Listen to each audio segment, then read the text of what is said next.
Yes, my people. It's your boy Django. Hope all is well. And we're here with five things that we need to talk about. Manchester United v Brighton, FA Cup semi-final. So without further ado, let's get into it. But before we do, you know what to do. Like, subscribe, and let's go. First thing I want to talk about is our manager, Eric Ten Hag. Because I don't think United and what we're doing and achieving this season, which I'm which in my opinion is overachieving with a squad that previous managers deem not good enough. And if you've been watching my channel, you've seen I said no, it's not the full squad. There's players in there that if they have a proper manager, you can see the best of them and you can see a lot. So number one is the manager. Not only is he getting the best out of average players, he's also getting the best out of our good players. And it's evident to see. And I have never, since he's been manager of United, regardless of injuries and suspension, I have never seen Eric Ten Hag make an excuse. All I've heard from this guy is we can cope. If Eriksen's not there, then somebody else has got to step up. If Bruno's not there, then somebody else has got to step up. That's all I've heard from him. This is a guy that's got United finally playing togetherness. Still stick by my opinion that the wingers that we predominantly start with are greedy. And that will never change because that's just in their nature. And the decision making of Anthony is still pathetic. And Bruno decisions sometimes is just as pathetic because that shot that he went when Marshall was open was stupid. And Anthony went for a shot when all he had to do was reverse it to Bruno. But apart from that, it was a good performance all around. And I think Eric Ten Hag needs the credit for bringing United to another final after already winning one and after the disappointment against Sevilla, where me personally, I didn't see no heart in that performance. You have to give the man credit. So give credit where it's due. Eric Ten Hag is managing United. Our United needs to be managed. That's all I'm saying. There's no ego that's bigger than our manager. Finally, we haven't had that since Sir Alex Ferguson. And that's what any club in world football that you go and you look at right now or even previous, right? For them to be successful, the manager has to be the don. He has to be the man that calls all the shot, right? So if a player who thinks he's bigger than the manager ever tries anything or undermine him and the manager say, you've got to go. Cancelo, world-class left back in my opinion, right? Or at least at the time he was playing at a world-class level, right? Got cheeky with the manager and got dashed a month later. It might not even be a month. That's how proper manager do things. You don't mess about. There's only one man in charge. Early Mourinho, straight to Real Madrid. Every superstar on the bench, Mourinho's in charge. Carlo Ancelotti, they all do the same. Any great manager that go on to achieve things with the team always have the power to do what they want with their squad. And United have not been like that for nearly 13 years, in my opinion, or 10, let's say 10, just to be safe.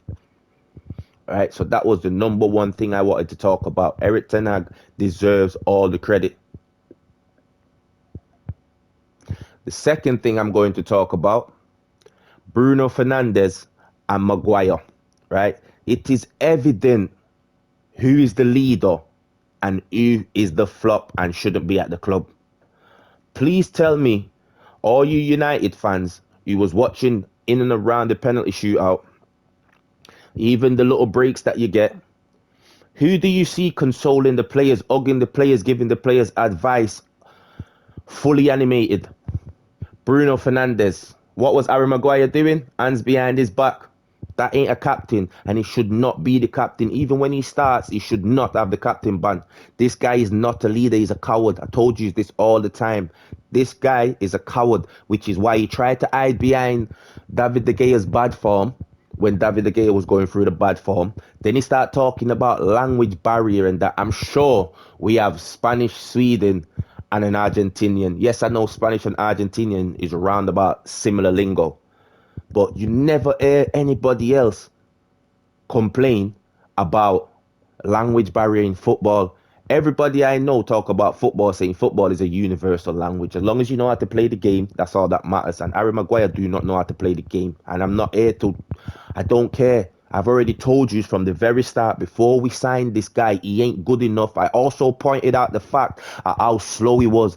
And the years he's at United, he's just going to get slower and slower. I've pointed these out time ago. Another thing, before, which is going to lead me into the third point, is defensively. Right, I told you this guy ain't good enough. He got smoked off average, mediocre player. United defenders don't get smoked. Matter of fact, forget just United. Teams that want to win trophies, defenders don't get smoked off mediocre players. Right? I give you an example. Even though he's had 2 shaky games of lately, Rob Holding, when he steps in for Arsenal, sometimes you don't see the drop off. That's because he actually understands the game and can actually defend. And people are talking about, oh, when he's in England team, he's good, mate. You're playing with John Stones and Kyle Walker.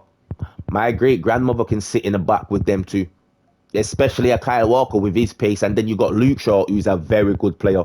I don't know what some United fans are trying to say. Like, did some of them go on like they know? I'm not even gonna say like I might come across that way, but some of them go on like they know about football more than everybody. Yeah, because Stevie Wonder can see the quality that Luke Shaw's got. Facts. So that's why I wanted to pinpoint the difference between Bruno on and off the pitch as a leader to somebody else, to Harry Maguire on and off the pitch, who's not a leader, not even close to being a leader. But this guy has been captain of United for 2-3 years. It's pathetic. Which leads me into number 3, the back 4.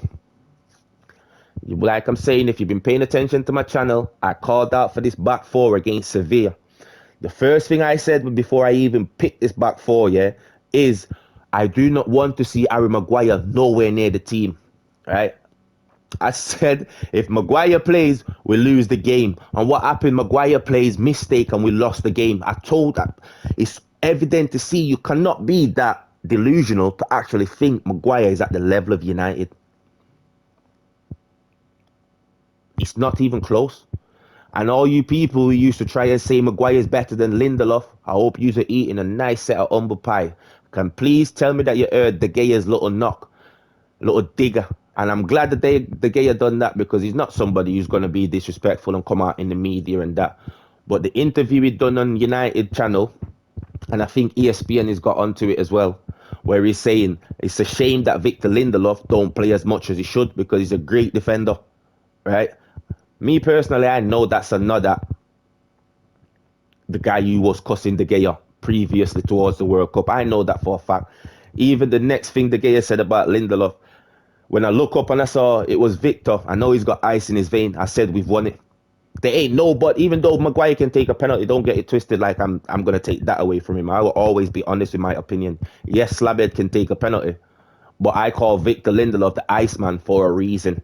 That penalty just shows his performance in the game. When he's got somebody competent next to him, goes to show. I said for time, Lindelof and Chris Smalling, I swear to God, you can go to my very first videos and work your way back how many times I said Victor Lindelof, Chris Smalling and Eric Bailly are way better defenders. Man's laughed at me. You all laughed at me like this guy was going to lead United into the next era.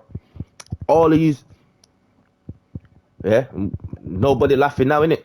Everybody wanted him out. And then the third thing, again, that I've been right about all season, and mans have been telling me, no, you're wrong, he needs to go, he's not good enough. Only one person agreed with me. And it's my boy Mason. He's the only guy that agreed with me about Wan-Bissaka. Nobody else. Everybody across every platform, every fan channel said he's done, he needs to go. And I said, do you understand what he's doing? Individual training, 1-2 touches and move and crossing the ball. He was taking 50 odd crosses a day in pre-season.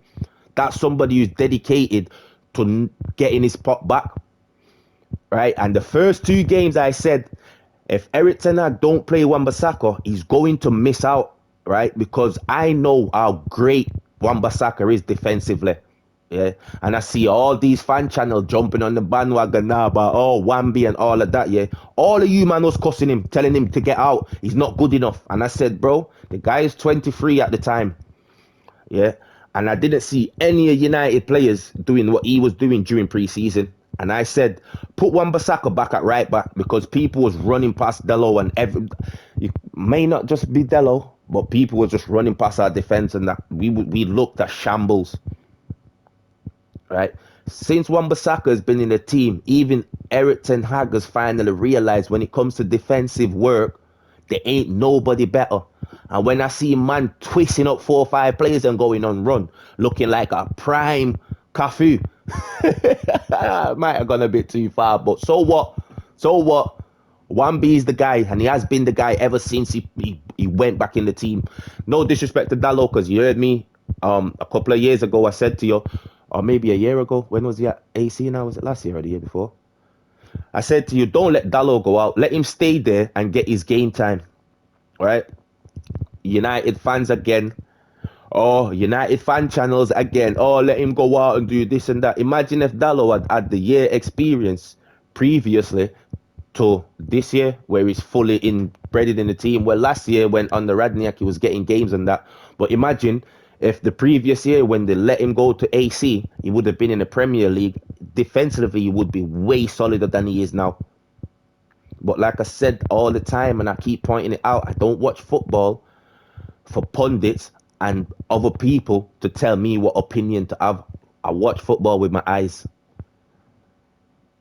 And then the fifth and final thing, I've seen the future. And the future is Moise Caicedo. I don't care about any other midfielder. We need to get Caicedo. He has to be priority over everybody.